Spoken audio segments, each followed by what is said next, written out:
All right, so in this video, I'm going to talk about the difference between self-management and property management for your rental properties. Now, as someone who owns over a dozen rental properties, I have done both, and they are both completely different, right? They also both have their pros and cons. So I'm going to get into that. Before we start, please like and subscribe. It really helps the channel. So let's dig into self-managing your rental properties. Okay, we'll do self-management. So I would say with self-management, when you're managing the property yourself, okay, that's what self-management is. You haven't hired a property management company. The main thing is that it's going to take a lot of time. All right, it's going to take a lot of your time. There's no ifs, ands, or buts about it. And what's going to take up a lot of your time is basically the processes that you have to implement with yourself in managing the property. And one of those processes that you're going to have to go through is vetting tenants, right? So you're going to have to vet the tenants so you know if you're getting a good tenant or not. So what do you do to vet tenants? Well, you have to go through the tenant's application, right? You have to see their job history, their rental history, have to maybe call on a few references, the whole nine. So I mean, to vet tenants, you have to know what type of tenant you're getting to see if they're qualified in renting out your property. And like I said, that takes a lot of time. What you're also going to have to do is you're going to have to take calls, right?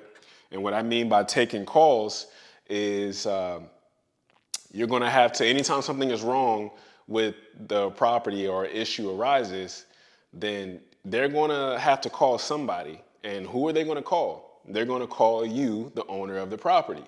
And it's inevitable. Things are going to happen. Issues are going to arise. So just be mentally prepared to handle whatever situation may come up from that tenant calling you, because they are going to call. Something's going to happen, right? And that's just a part of self-managing your rental property. You're also going to have to be in charge of hiring contractors, right? So contractors, you're going to have some type of handyman. It's good to already have a handyman on speed dial, just in case something goes wrong. Something needs to be fixed. Maybe the dishwasher is not working, or the washer machine or dryer machine is not working, or there's a plumbing issue. You're going to have to reach out to the contractor, the handyman, to let them know of the issue.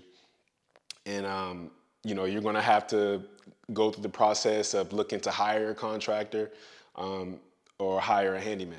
So that's something that, that's a responsibility that you're going to have, self-managing your rental property.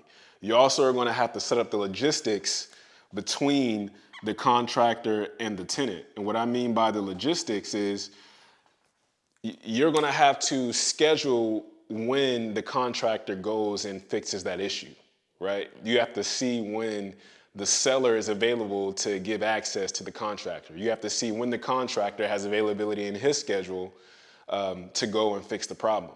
So you're the middleman. You're trying to schedule everything out so it aligns so you can get that issue resolved within your rental property.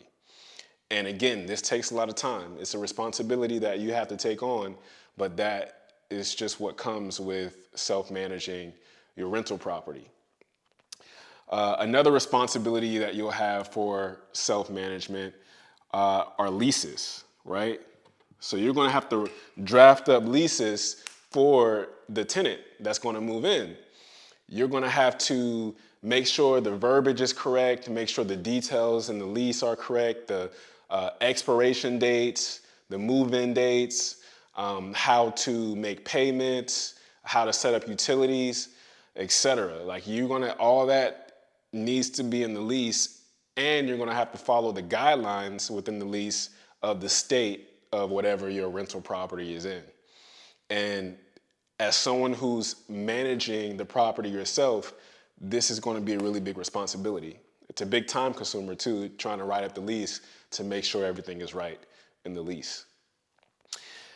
And you will also have to collect rent. All right. So we are in right now, as this video is going on, in 2024, and rent collection is it can be very efficient. You can make it efficient, and you can make it more convenient for you through setting up a portal. Um, I used to use apartments.com. It's free.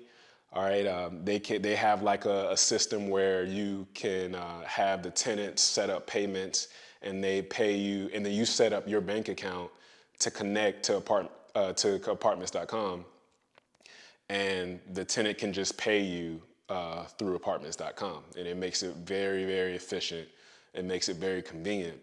But you still have some old school people, and that may be you, who want to go buy the property and pick up the rent. You know, it, I wouldn't do that personally, but I have heard of some sellers still doing that, especially when I talk to sellers who I'm buying their property, and it's like a old school like tire landlord, and they're just tired of the whole rental game, and tired of being a landlord.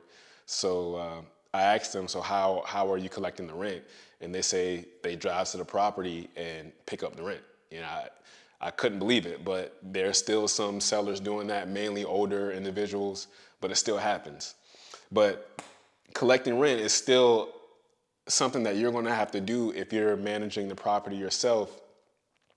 It does take a lot of time. It's a responsibility that you're going to have, and along with collecting rent is collecting late rent. So you're constantly chasing tenants for not paying rent, and so when they don't pay rent, then you have late fees that are established in your lease. And so now, not only are you asking them where the rent is, you're asking them, all right, what about the late fees that you owe? So again, this comes a part of self-managing your rental property. So we've talked about self-management, the cons. Let's go into the pros. So, I mean, self-managing your rental property isn't all bad. There are some, positives. One positive is cash flow, right? And what I mean by cash flow is you get to keep all of the profit. All right. You're not paying a property manager to manage your property. You are managing the property. So therefore, you get to keep all of the profit. If you were to have a property management company, you would have to pay them a certain percentage. It's usually around 10%, depending on the market, but in most cases, it's 10%, especially for a single family house. Another pro is you don't have to deal with the property manager, right? So there are some really bad property managers out there, right? I have experienced it myself. However, there are really good ones too. But not having to deal with the property manager, dealing with the property manager can be a headache in itself. It can be a whole nother job in itself, especially if they're not doing their job. So that is a pro of managing the property yourself, is that you don't have to deal with the nonsense of what property managers will bring, to your business, because it can get bad. But there are good ones too.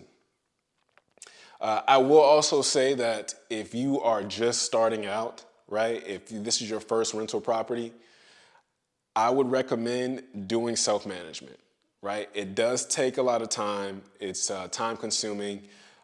You do have a lot of responsibility, but it definitely helps you as far as experience. Like, you learn a whole lot. And that way, when you do get more rental properties, then when it's time to hire a property management company, you'll know what to expect. You know what's needed to be done in order to have a successful rental property going for you. So that being said, let's move over to the cons of hiring a property management company. Okay, so let's talk about property management, some of the cons. So the number one con of hiring a property management company is obviously less money, right? You have to hire them. They're not doing it for free, to manage your property, okay? And like I said before, it's usually around 10% is what you're gonna pay for a property management company. At least now, in 2024, you're gonna pay around 10%. Some markets can be different, but like I said, in most cases, it's gonna be 10%. Another con is you can also be taken for granted. And what I mean by taken for granted is you're not the only client that the property management company has. They have other clients that they're tending to. So you could be put on the back burner. It's unfortunate, but it does happen. Now, the way to make sure that you're not being put on the back burner is to vet the property managers, okay? Shop around for different property managers, look at reviews, interview them. Just like you would vet your tenants, vet the property managers, okay? It's you are hiring them. Okay, so you want to make sure you get a property manager that is good at what they do and are going to make sure that your rental property is running smoothly. And the way to do that is to interview them, vet them like you would do your tenants. Okay, now some of the pros of property managers. Okay, I know there's not many cons, but some of the pros is writing leases. You're not responsible for writing leases now. All that responsibility and burden is put on the property manager, okay? And that is a heavy weight that's lifted off your shoulders because it's a big responsibility. It's a huge time consumer, and that's one less thing you have to worry about because they are going to pay attention to the expiration dates, the move-in dates. They're going to know when it's time to renew. They're going to take care of all that, and you won't have to worry about any of that. That is a huge pro, in my opinion, because someone who has self-managed multiple rental properties at once, keeping up with all the renewals and expiration dates and the rent collections, it's a lot. It's a whole job in itself. So that is a pro. Another pro is the maintenance.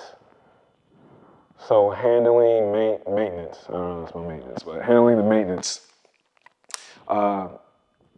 they will take care of that for you so you don't have to go out and find contractors or handymen to handle solutions, right?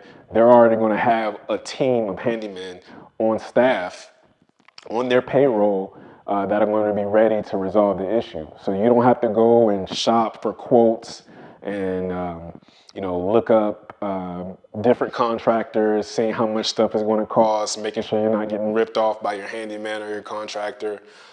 They're going to do the logistics of everything to make sure that the contractor can make it there when the tenant is there to let them inside. They handle all that, and like I said, it really lifts like that burden off of your shoulders. Like that's less you got to worry about. And like I said before, this is where you want to be. You want to get to hiring property managers, especially if you have more rental properties under your belt, right? So once you start getting more rental properties, or even if you get like a big apartment building or something like that, you want to make sure you have a property management company. You also want to include that in your underwriting if you know that you're going to buy a rental property. Your first one, manage it yourself. But after you start getting more under your belt and you start buying more rental properties, make sure that you include that in your underwriting so you can already count that as an expense.